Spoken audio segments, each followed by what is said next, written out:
Hello, hello everyone, Morgan here. So today I have a lot of storing to do in mylar bags. And I'm just going to talk a little bit about it, show you what I got going, what we're going to do, and just kind of show you the process, talk about mylar bags, and I'm also going to put a link down below in the description of where I get my mylar bags. Surprise, it's from Amazon. A lot of people have said that there's a shortage of mylar bags right now, and I haven't seen that at all. Like I said, it's been like maybe a few dollars more than it used to because of, the high demand. But there's a ton of places to buy mylar bags. And I think if you're looking at places like emergency supply places, then yeah, they're probably going to be out.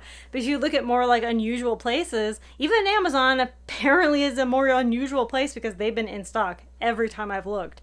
So anyway, on to the show. All right, to seal, I am using my vacuum sealer. I used to use a iron to seal, and I loved the iron method. I really love the iron method. A lot of people use a hair straightener. There's like hand sealers that you can use as well, but I just use my vacuum, my food saver, and it works just fine. Just on the seal method. I'm not vacuuming anything out or anything, just on the seal method, and just make a nice heat strip. But I used to use an iron. I don't own an iron anymore. I'm not going to buy an iron just for mylar bags. I don't own a hair straightener. I'm not going to buy one just for mylar bags. I have a food saver already, so I'm going to use the food saver on the seal function. Just makes sense all around. So the only thing that's really annoying about the oxygen absorbers that I buy, it comes with the bags. This is like 50 bags and 50 oxygen absorbers, which is great. It's a really good deal, but it comes all together like this. So when I open this bag, I have to literally just throw them in and then just start sealing immediately. I used to get oxygen absorbers that came in like a 5 or 10 pack each or something like that. But now they're just like throwing it all together, and it's like, once I'm done with this, I have to completely vacuum seal it again if I don't use all 50. And today I'm probably not going to use all 50. Eventually, not today. Anyway, I don't know why they do this. It's very frustrating. Put it in smaller packs, please. Okay, anyway. So I'm going to have to pack all the bags first. I'm going to write on all the bags. All right, so first up is the cornbread. This should all fit in this gallon bag. So I'm going to write what it is, and then I'm going to write the directions on how to actually cook it all on the outside of the bag. Really hard to see. Anyway, there you go. You can kind of catch the light. Anyway, I wrote the name, what it is. It's cornbread mix. And then I wrote the directions that are on the box. Now, I also know that with cornbread mix, with most mixes, I can just make however much I want. Like, I don't have to make the entire box or even half this box. I can just kind of make whatever I want, because I know how to do that. But, if you need the instructions, then get the instructions, and that's fine. There's nothing wrong with the instructions. So, I always do it with a permanent marker. Some people do it with like sticky paper. They'll write on the sticky paper and then put that on the outside. Some people say that it rubs off. I have never in my life had it rub off, ever. Okay, so, but if you've experienced that, then great. Write it on a sticky paper and put that on. It doesn't matter how you put it on. Permanent markers always work great for me. If it doesn't work for you, then do something else. With a lot of this stuff, if I can get the bag over the top of it and then just flip it, that'll be a lot easier, less mess than pouring it in traditionally. So anyway, that's just what I do. Bada boom. Now I have to carefully stage this somewhere. All right, I'm on my last little bit here that I'm going to do for the night. I have a 10-pound bag and I split it between two. You want to leave some room in the bags. These are gallon-sized bags. So you do want to leave some room in the bags for, everything. For just, room, and when you're actually sealing it, you need to leave a little bit of room. You can't really pack them like tight. You can, but I just recommend not to. I'd give it a little bit of air a little bit of room rather, not air, a little bit of room. There's a relentless fly. So I just like shake it down, and that'll be good. And that's plenty of air. Let me get this up. That's plenty of space and air. You can't even see it. That's plenty of space to seal it. I will say several people tell me or ask me, do you freeze your flour and your rice and, you know, all these things before you store it? And my answer is no. If you have to think about the process that you are doing at this very moment. You are putting food into a mylar bag, and then you're going to put an oxygen absorber into the bag. The oxygen absorber absorbs the oxygen. It takes the oxygen away from the air. Insects, while insects are a little bit different with how they breathe in general, taking away that oxygen will kill them. Okay, it will not allow them to continue to thrive.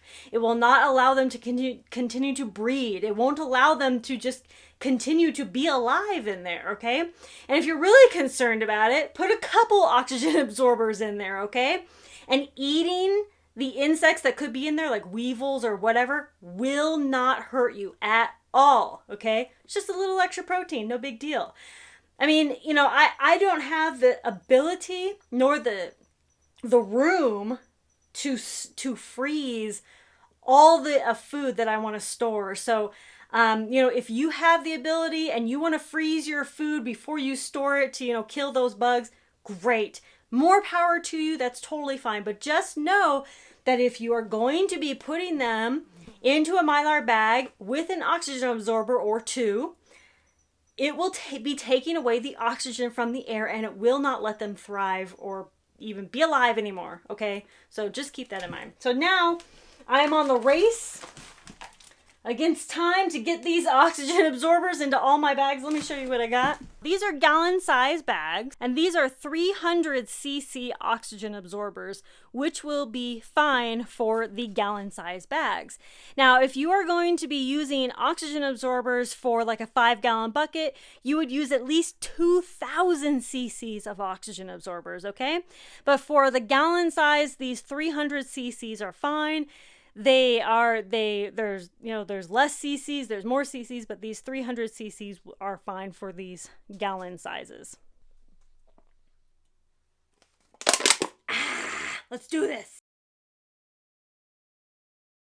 I'm going to stop for a second and reseal these back up so that they don't activate anymore. So I already put them all into their bags. Now I want to get this sealed so I can save these and they're not activating anymore. Woo.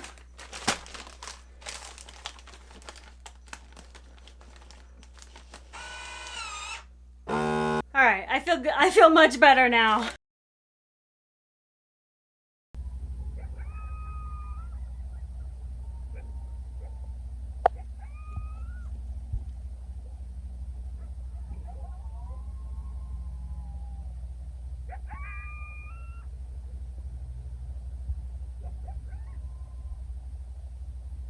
I love listening to the coyotes.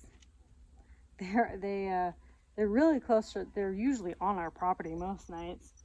It's very easy to tell where they are. But thought y'all might enjoy that.